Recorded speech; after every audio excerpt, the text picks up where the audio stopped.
The next big tech idea could be percolating right now in an Oakland classroom.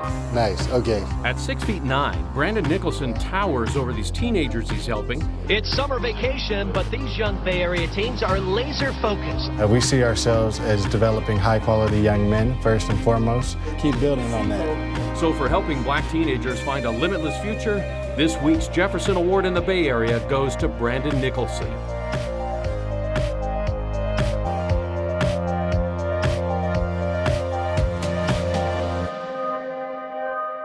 My parents always were very much involved in Soka Gakkai activities, always chanting and supporting others. Our home was actually a host site for numerous SGI Buddhist activities where dozens of members would come to our home each month, if not each week, to chant Nam Myoho Renge Kyo. I'd say when I really embraced the practice, it was very early on, around 5, 6 years old, mainly because I had so many health challenges. Starting from when I was 2 and my mother and I were in a car accident. We were rear-ended by a drunk driver, and I then became epileptic, and the understanding was that I would have to take medication probably for the rest of my life. Chanting Nam Myoho Renge Kyo was the tool that I had to be able to take on these challenges, and I could start to literally envision myself overcoming these obstacles. Ninja Turtles and Kung Fu movies were so popular at the time, I actually envisioned myself practicing Kung Fu and combat the devilish functions in my life. So chanting gave me like a tangible practice, something I could do every day to try and make things better. As I would do it every day, I would see things change. I stopped having to take medication for my epilepsy altogether. I could have a pretty stable, normal life as a child. So all of a sudden I was like, uh-oh, maybe chanting Nam Myoho Renge Kyo actually works. Nam Myoho Renge Kyo, Nam Myoho Renge Kyo, Nam Myoho Renge Kyo, Nam Myoho Renge Kyo. As a result of chanting Nam Myoho Renge Kyo, and through the causes I've made practicing Nichiren Buddhism with the Soka Gakkai International, I've been able to attend and complete my undergraduate degree at Princeton University, as well as my doctorate degree at the University of California, Berkeley, all free of charge. When I got to graduate school, for me, that was an important time in my life to be able to figure out, like, Daisaku Ikeda is important. Why? Who is he? And President Daisaku Ikeda is the current international president of our organization. He's also the individual who established this Buddhist peace movement in the United States and throughout the world. In 1993, I got to meet President Ikeda very briefly. I was 9 years old. The deepest impact was just that President Ikeda saw me. He has a way of seeing people, making people feel as if they're there. And 2 books, The Way of Youth and Discussions on Youth, that Daisaku Ikeda wrote were extremely instrumental in my growth.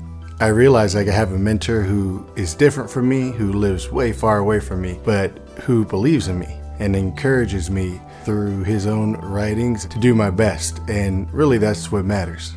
A fundamental concept for our practice is the oneness of mentor and disciple. The example that President Ikeda sets in our practice is that we should have dialogue, that we should see the value of people's life and see the value of ourselves in our community and vice versa. I think for me, the oneness of mentor-disciple is me trying to live that same commitment to see people, to help people understand how to develop in their lives. My solution to this problem was to create my own app, and it's called Playground.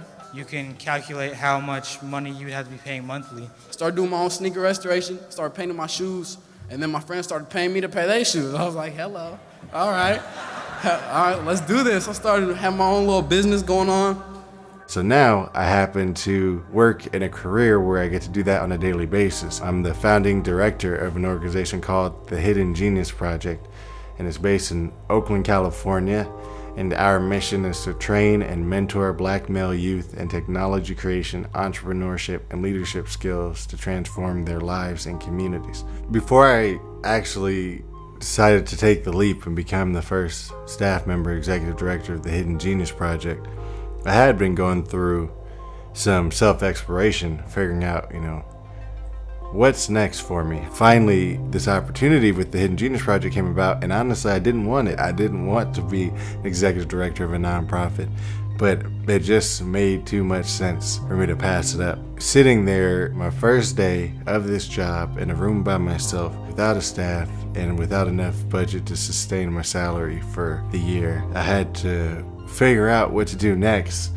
I had to keep praying about that. I had to keep chanting. One of the most important things for me was to always provide an example, to always be willing to do things myself and be a leader and not just pass things off to others. Always being willing to jump in head first. And when I think about the origins of our organization, with President Ikeda, that was always the spirit that this organization got built with, is let's care for other people and let's jump in and take on leadership. One of the core concepts we espouse, particularly for our intensive program with our young men, is a term called Ubuntu. Ubuntu is a language that comes from the Bantu language. It roughly means I am because we are.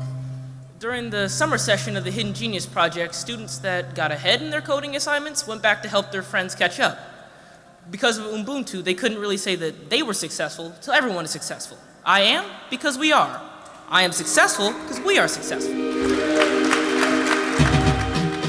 So we want our young people to understand this oneness of self and the environment, and this idea of many in body, one in mind. They have this opportunity to grow as individuals, to have these great triumphs as individuals, and that's always going to have an impact on their community, the same way what happens in their community will have an impact on them.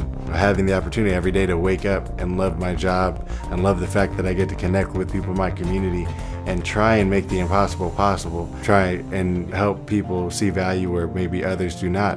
Or sometimes we're working with young people who don't see value in their own lives. Since I first started with the Hidden Genius Project, we've got almost 10 people working for us. We went from having served right around 300 young people total through our different programming. Now we've served nearly 2,000 young people in that time. We've had national attention and media attention, and we've won major awards, and so the Hidden Genius Project is starting to become something that people actually know in other parts of the country. We're just excited at the prospect of continuing to be able to grow this work.